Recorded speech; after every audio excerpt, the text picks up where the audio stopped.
We're so proud of Grounded. What started as a small passion project to make a quirky game where you're shrunk down to the size of an ant, trying to survive in a backyard, grew into something way bigger than we ever imagined. Over 25 million of you jumped in, explored, built, crafted, and fought off giant bugs together. Y'all helped make the entire experience very special to us. The team's been cooking up a ton for Grounded 2, and we're so excited to talk about it. I had to grease some palms to steal a bit of time from the direct to give you a deeper look. There were so many possibilities and ideas that didn't make it into the first game, so with the sequel, we have the chance to dream bigger. To achieve those dreams, we partnered with the amazing folks at Eidos Montreal. Together, we're taking Grounded from the backyard to an even larger world, the Brook Hollow Community Park. When we started working on Grounded 2, we knew that we wanted to make a bigger world. Fortunately for us, Eidos Montreal became our main partner on developing Grounded 2. They have a lot of similarities to the sorts of things that are important to us at Obsidian. They tend to make very narratively strong games. They make games with really deep characters and great character progression. They make games with great gameplay. Everyone at Eidos Montreal is thrilled and honored to be working with Obsidian Entertainment. Our two studios share a lot of DNA. The same things that are important to Obsidian Entertainment are important to us. Choice and consequences, player communities, and doing justice to great IPs and great franchises. The fact that we're the first partners that they're working with to make a sequel to their franchise feels like we're an important part of their history. The events of Grounded 2 take place 2 years after the first game. The same 4 teenagers are returning. So there's Max, Hoops, Willow, And Pete. They're a couple years older, which means they've gone through a bit more high school, a bit more mature. It's 1992, the world's a little bit different, but we're still in that fun, nostalgic era of the early 1990s. In Grounded 2, we're moving the action out of the backyard and into the Brook Hollow Community Park. Not only is it bigger, it allows us to tell a lot more stories and expand the world of Grounded by exploring what the community of Brook Hollow has been up to and what they've been through. The park overall is about 3 times the size of the backyard, and our initial starting area is actually the same size as the entire backyard from the first Grounded. The reason we wanted to move into a park wasn't just to create a bigger world, but was to give us the opportunity to explore the community of Brook Hollow and what secrets have they been hiding. What we love and what we're excited about in terms of the park is the opportunity to create environments and landmarks that are mundane at normal size, but are colossal wonders when you're the size of an ant. Everything from a giant trash can to a community picnic table or a snack bar. All of these areas come to life in a brand new way. Part of the fun in Grounded 2 is that the park was evacuated really quickly right before our teens were shrunk. And that means that the park has been sort of turned upside down and is in a topsy-turvy state. And that leads to really fun environmental storytelling, but it also leads into the creation of amazing biomes for our characters to explore. One of my favorite examples of this is the ice cream cart. In all of the commotion, the ice cream vendor's cart has been knocked over and its contents have spilled out into the ground.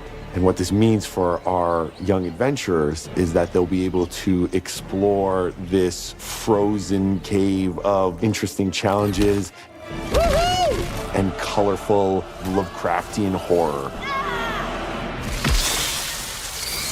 We have one anthill that's actually somebody decided to bury a bunch of toxic stuff in the park. And so there's all these toxic chemicals under the ground. The environment looks very cool and very spooky with all of these sort of chemical pools. And of course, nothing can live down there except for one type of insect, the cockroach. We are oftentimes reinventing environments, and in future updates, you're gonna see a ton of new stuff. You do a lot of fighting against insects of all shapes and sizes, We didn't just want it to look better, we also knew we wanted to add a new layer of strategy.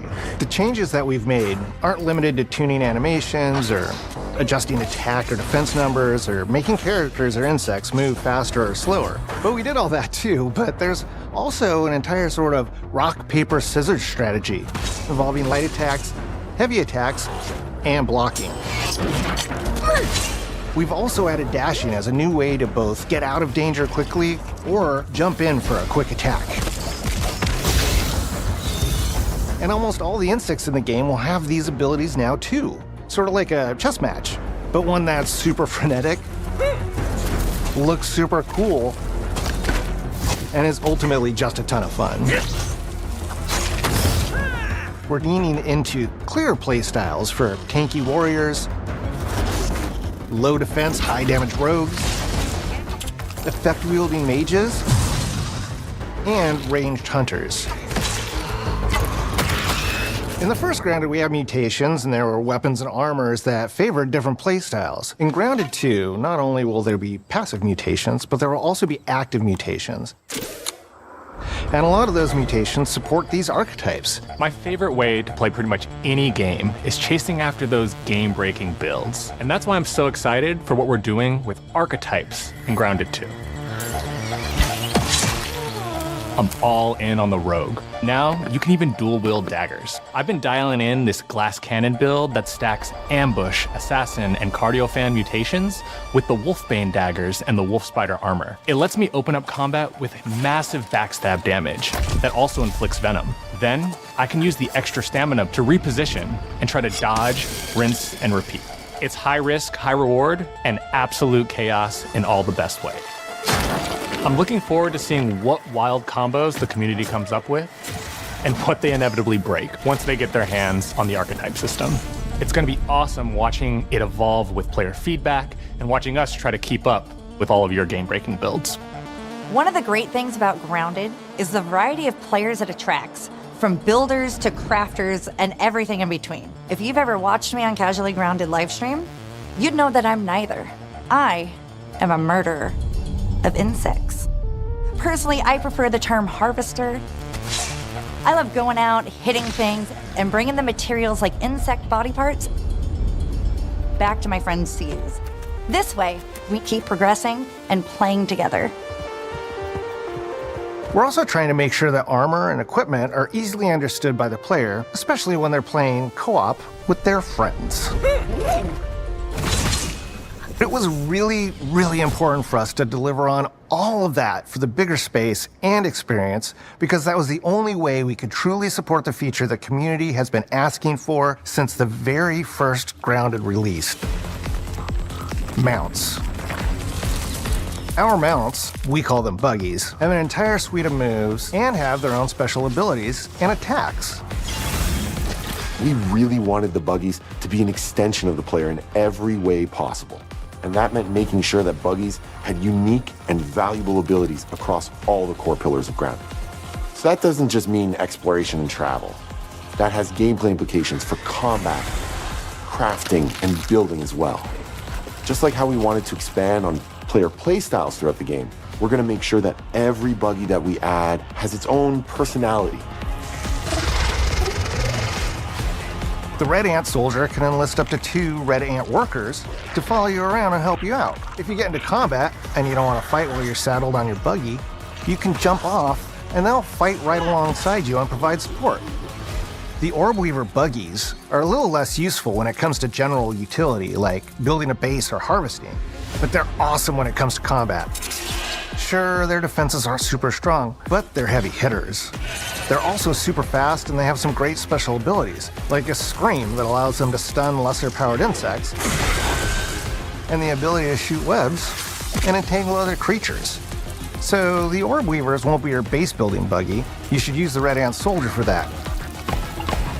But they're super fun for exploration and combat. Red Ant Soldiers and Orb Weaver Spiders will be available at game preview launch. There will be others in the future, but those are the 2 we're starting with. The connection that our Grounded community has with us is something we want to keep forging with the sequel as we make an even bigger game than the original. Pretty much from day one, we knew we wanted to return to game preview for Grounded 2. Sure, it comes with some trade-offs, like the game's not done and it's out to the world, but there's so much value in building it alongside the community. Buggies change how you traverse and navigate the park. What we're doing with Grounded 2 is we're actually keeping zip lines held back so we can see how players engage with buggies, and then we can tweak zip lines to bring them back over time to really complement that buggy experience and make exploring the park far more fun. That kind of feedback loop helped shape the original Grounded, and we wanted to shape the design for Brook Hollow Park, archetypes, buggies, all of it. We also learned a lot from that first time around. One thing that stood out immediately, players blaze through our content, especially the story. That makes sense. Story, characters, world building, that's kind of Obsidian's thing. It's the flavor we bring to the survival genre. So this time, we're starting with a much bigger baseline. There's been an explosion at Brook Hollow Park. Chaos descended on a ceremony commemorating the 2-year anniversary of when 4 teenagers were miniaturized against their will. One of our favorite parts of the first game was watching the community uncover clues and spin up theories. This time around, we're leaning even more into that, and we'll be keeping a close eye on what our players discover and how they interpret it. Because you never know what might inspire us as development moves forward. We really started to hit our groove at the end of Grounded 1.